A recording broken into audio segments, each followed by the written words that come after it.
नमस्कार दोस्तों, स्वागत है आपका गुरु ज्ञान भक्तावल चैनल में। आज मैं आपको बताऊंगा कि जो बहुत से भाई लोग कहते हैं, बहुत से भगत भी कहते हैं कि कोई देवी देवता लड़की के साथ उसके ससुराल चला गया, उसने वहां ऐसी दिक्कत कर दी, वहां ये दिक्कत कर दी। बहुत से लोग तो कहते हैं लड़की की कोख भी बांध दी।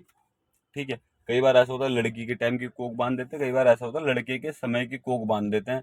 तो ऐसा भी बहुत सी चीजें सुनने में आती हैं कि ऐसा काम हो गया और ऐसा काम हो गया। तो मैं आपको बता दूं कि ऐसा होता है या नहीं होता। देवी देवता लड़की के साथ में उसके ससुराल में जाते हैं या नहीं जाते, और कौन कौन से देवी देवता जाते हैं या नहीं जाते। सबसे पहले मैं आपको बता दूं, मैं देखो किसी भी देवी देवता का नाम नहीं लूंगा, क्योंकि मैं किसी भी देवी देवता का और किसी भी गुरु उस्ताद की मिथ्या नहीं करूंगा। ठीक है, तो मैं सिर्फ आपको बताऊंगा, बाकी तो आप खुद समझदार हो, खुद देख लेना कि कौन सा देवी देवता है और कौन सा नहीं है। तो मैं आपको बता दूं, सबसे पहले तो जो देवी देवता लड़की के साथ में जाते हैं, ऐसा होता क्यों है। जैसे मान लीजिए हम शुरू से अपने घर में भक्ता ही करते हैं, देवी देवता पूजते हैं। ठीक है, कोई हमारे घर में ऐसा देवता है, जो देवी है या देवता है, जो साथ में चला जाएगा इनके। ठीक है, तो उसका सिर्फ हाथ रखना चाहिए, बहन बेटी के सर पे सिर्फ उसका हाथ रखना चाहिए। उसको ना कि भोग प्रसाद भी खिलाना चाहिए, भोग प्रसाद कभी भी नहीं खिलाना चाहिए।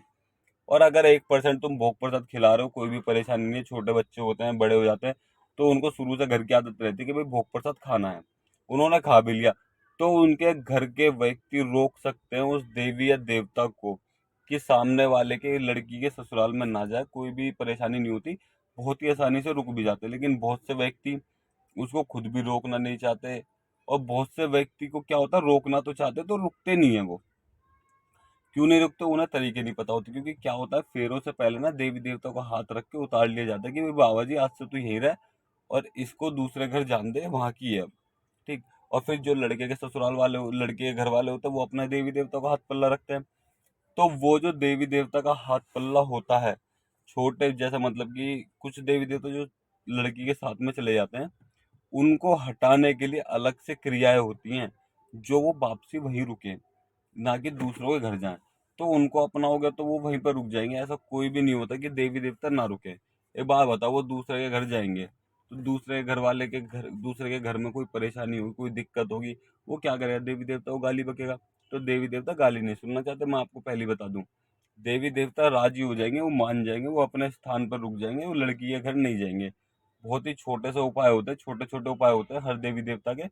ये चीज आप भी कर सकते हो। चलो मैं आपको एक उपाय भी बता देता हूँ। लड़की के फेरों से पहले आपको कढ़ाई करनी होती है घर में। और भी बहुत सारे उपाय होते हैं, लेकिन मैं आपको छोटा सा उपाय बता रहा हूँ ये। लड़की के फेरे से पहले आपको घर में कढ़ाई करनी है। बोलना है कि बाबा माता जो भी है, जो भी आपको लगता है कि देवी देवता कि ये जा सकते हैं, या पूरी जादू का, कि बाबा माता जो भी हैं, मैं आपके नाम की कढ़ाई कर रहा हूँ लड़की के साथ। इसके ससुराल नहीं जाना आपको। अगर आप चले गए तो मैं इस घर से भी आपको त्याग दूंगा, फिर वहीं पे पूजना। इस तरीके से थोड़ा दुहाइयां देनी पड़ती है, थोड़ी ललकार देनी पड़ती है देवी देवता को। तब वो सुनते हैं कि बाबा जी मैं इस घर से भी आपको त्याग दूंगा। अगर वहां पे मेरी बेइज्जती हो गई या आपके नाम पे कोई लालछन लग गया, तो मैं आपको भी इस घर से त्याग दूंगा। इस तरीके से बोलना है। ठीक। बाबा से हाथ पैर जोड़ने, मिन्नतें करनी है। थोड़ी गलती, मतलब ये शब्द, जो शब्द होते हैं ना भगत के, कहते हैं ना जबान में धार होनी चाहिए। ऐसा क्यों बोलते, बड़े बड़े भगत लोग बोलते थे कि जबान में धार होनी चाहिए। जबान में धार का मतलब पता है आपको क्या होता है? चलो मैं आपको बताऊंगा कि जबान में धार का मतलब क्या होता है। ठीक है, तो मैं अभी आपको इस टॉपिक पे ही हम ये चीज समझाता हूँ। तो इस तरीके से वो देवी देवता रुक जाते हैं। और कई बार ऐसा भी होता है। तो सारी कुल मिला के बात ये, आपको कढ़ाई करनी है, अपने देवी देवता की कढ़ाई करिए, उनको मनाइए, परचइए, ललकार दीजिए। ठीक है, कि बाबा जी अगर तुम वहां गए तो मैं पूजना छोड़ दूंगा, फिर वहीं पूजना, मैं नहीं पूजूंगा। इस तरीके से आपको देवी देवता को बोलना, तो देवी देवता वो वहीं रुक जाएंगे आपके पास ही, वो नहीं जाएंगे वहां पे। लेकिन हाँ, आपको ये बोलना है कि उसके इर्द गिर्द, मतलब कि टेंट के इर्द गिर्द, क्यों बहुत सी हवाएं चलती हैं, बहुत सी चीजें रू, मतलब कि ऊपरी हवा घूमती है। ठीक है, और लड़की की लगी होती है हल्दी मेहंदी। तो उनसे बोलना है कि लड़की के इर्द गिर्द रहना है जब तक उसकी विदाई ना हो जा, जब तक उसके ससुराल वाले उसके ऊपर हाथ ना रख दे, तब तक इर्द गिर्द रहना, ताकि लड़की को, बहन बेटी को कोई भी परेशानी ना हो। तो इस तरीके से आप उस चीजों को रोक सकते हैं। बहुत ही आसान तरीके होते हैं, वो कुछ कुछ तरीके होते हैं, बस आपकी सोच का फर्क होता है। क्योंकि बहुत से भगत लोग जो पहले के भगत होते थे ना, उन्होंने ज्ञान अपने पास ही रखा, आगे नहीं किया। आपको लगता है कि इसने ये काम कर दिया तो ये बहुत बड़ी चीज है, इसने इस काम को कर दिया, बहुत बड़ी चीज़ है जी भाई, ये काम तो बहुत मुश्किल है।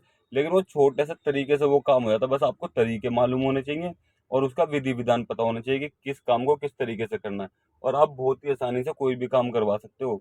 और अगर आप हमारे द्वारा कुछ भी चीज़ सीखना चाहते हो तो आप हमसे गुरु दीक्षा लेके कोई भी चीज़ सीख सकते हो, जो हमें पता होगा हम आपको ज़रूर सिखाएंगे।